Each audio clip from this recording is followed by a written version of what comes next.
supported decriminalizing border crossings. Now you're taking a harder line. I know you say that your values have not changed. So then why have so many of your policy positions changed? So my values have not changed, and I'm going to discuss every one of at least every point that you've made. But in particular, let's talk about fracking because we're here in Pennsylvania. I made that very clear in 2020. I will not ban fracking. I have not banned fracking as Vice President of the United States. And in fact, I was the tie-breaking vote on the Inflation Reduction Act, which opened new leases for fracking. My position is that we have got to invest in diverse sources of energy so we reduce our reliance on foreign oil. We have had the largest increase in domestic oil production in history because of an approach that recognizes that we cannot over-rely on foreign oil. As it relates to my values, let me tell you, I grew up a middle-class kid raised by a hardworking mother who worked and saved and was able to buy our first home when I was a teenager. The values I bring to the importance of home ownership, knowing not everybody got handed $400 million on a silver platter and then filed bankruptcy 6 times, is a value that I bring to my work to say we are going to work with the private sector and home builders to increase increase by 3 million homes by the end of my first term. My work that is related to having a friend when I was in high school who was sexually assaulted by her stepfather. And my focus then on protecting women and children from violent crime is based on a value that is deeply grounded in the importance of standing up for those who are most vulnerable.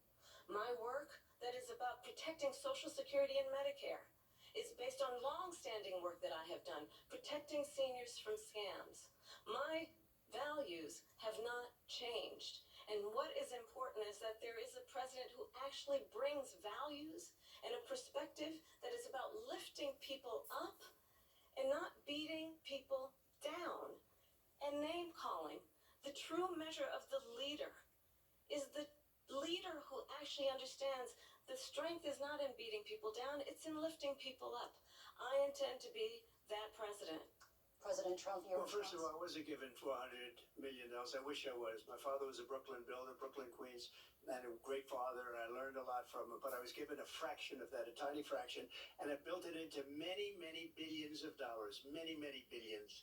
And when people see it, they are even surprised. So we don't have to talk about that. Fracking, she's been against it for 12 years.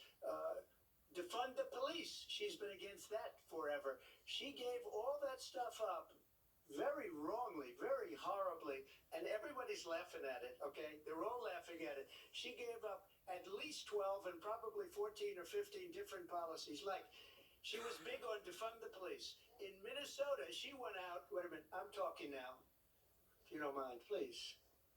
Does that sound familiar? She went out in Minnesota and wanted to let criminals that killed people, that burned down Minneapolis, she went out and raised money to get them out of jail. She did things that nobody would ever think of. Now she wants to do transgender operations on illegal aliens that are in prison. This is a radical left liberal that would do this. She wants to confiscate your guns, and she will never allow fracking in Pennsylvania. If she won the election, fracking in Pennsylvania will end on day one. Just to finish one thing, so important in my opinion. So I got the oil business going like nobody has ever done before. When they took over, they got rid of it, started getting rid of it, and the prices were going up the roof. They immediately let these guys go to where they were.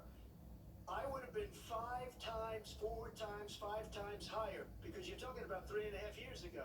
They got it up to where I was because they had no choice, because the prices of energy were quadrupling and doubling. You saw what happened to gasoline. So they said, let's go back to Trump. But if she won the election, the day after that election, they'll go back to destroying our country, and oil will be dead, fossil fuel will be dead, we'll go back to windmills, and we'll go back to solar, where they need a whole desert to get some energy to come out. You ever see a solar plant? By the way, I'm a big fan of solar, but they take 400, 500 acres of desert soil. These are not good things for the environment, as she understands. Thank you. Lindsay, thank you. We have an election in just 50 seconds.